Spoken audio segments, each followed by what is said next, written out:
निज़ाम बदला, अब नाम भी तब्दील कर दिया गया। अफगानिस्तान में हुकूमत साजी में पेशरफ, तालिबान ने अफगानिस्तान इस्लामी अमारात का ऐलान कर दिया। ज़बीउल्लाह मुजाहिद ने ट्वीट में कहा कि तमाम ममालिक से अच्छे सिफारती और तिजारती ताल्लुकात चाहते हैं। तर्जुमान तालिबान ने किसी भी मुल्क के साथ तिजारत बंद करने से मुतालिक खबरों की तरदीद कर दी। तालिबान वफ़द ने खलीलुर रहमान हक्कानी की क़यादत में अब्दुल्ला से मुलाकात की। लोगों को तहफ़्फ़ुज़ देने के लिए सियासी रहनुमाओं और उमाइदीन से मदद की दरख्वास्त।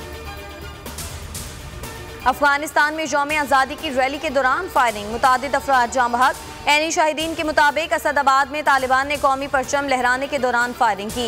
जलालाबाद में पुराने कौमी परचम के साथ शहरियों की रैली।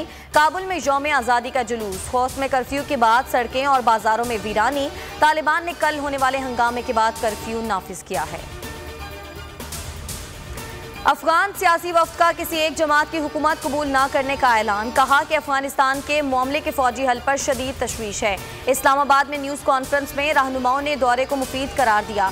बोले, नई हुकूमत की तश्कील तक अवाम को तशद्दुद से बचाना हदफ है। तालिबान तब्दील हो गए हैं तो अपने अमल से साबित करें। 1996 वाली गलतियां दोहराएं तो अंजाम पहले जैसा होगा। 2 दिहाइयों की जंग के बाद अफगानिस्तान से निकलते वक्त अफरा तफरी होना ही थी। तवील जंग के खात्मे का इससे बेहतर कोई रास्ता नहीं था। अमरीकी सदर जो बाइडन कहते हैं इत्तेहादियों और अमरीकियों के इंखला में तालिबान मदद कर रहे हैं। डोनाल्ड ट्रंप ने अशरफ गनी को इंतहाई मक्कार और कातिल करार दे दिया। कहा कि वो कत्ल करके भाग गया। अब सच कहूँ तो मुझे गनी पर कुछ ज्यादा भरोसा नहीं था। पासे रसूल हजरत इमाम हुसैन रज़ी अल्लाह ताला अन्हु और दीगर शहदाए करबला की अजीम कुर्बानियों को सलाम। यौम आशूर पर कराची, लाहौर, रावलपिंडी और दीगर छोटे बड़े शहरों में जुलजना और ताज़िये के जुलूस निकाले गए। अज़ादारों ने नोहा खानी, सीना कोबी और जंजीर जनी करके शहीदाने करबला को खिराज अकीदत पेश किया। जगह जगह लंगर, शरबत और पानी की सबीलों का एहतमाम किया गया।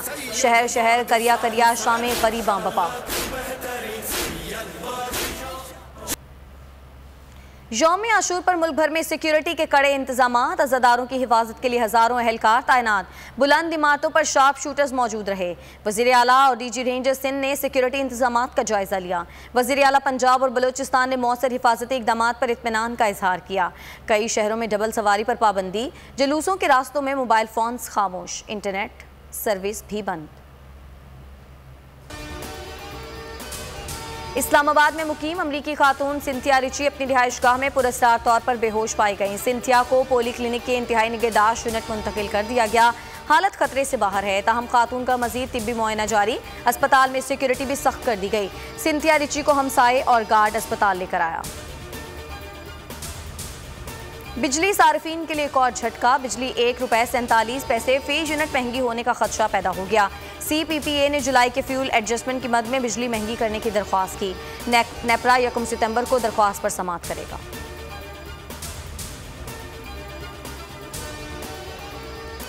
और पाकिस्तान वेस्ट इंडीज के दरमियान दूसरा और आखिरी टेस्ट कल शुरू होगा। कौमी टीम ने जमैका में भरपूर प्रैक्टिस की। स्क्वाड में एक तब्दीली मुतवक्के। यासिर शाह की जगह नुमान अली को शामिल किए जाने का इम्कान। कैरिबियन को सीरीज में 1-0 की बरतरी हासिल है। हेडलाइंस आप जान चुके। मजीद बाखबर रहने के लिए विजिट कीजिए हमारी वेबसाइट bolnews.com। अब आप देख सकेंगे प्रोग्राम ऐसे नहीं चलेगा। देखते रहिए बोल न्यूज़।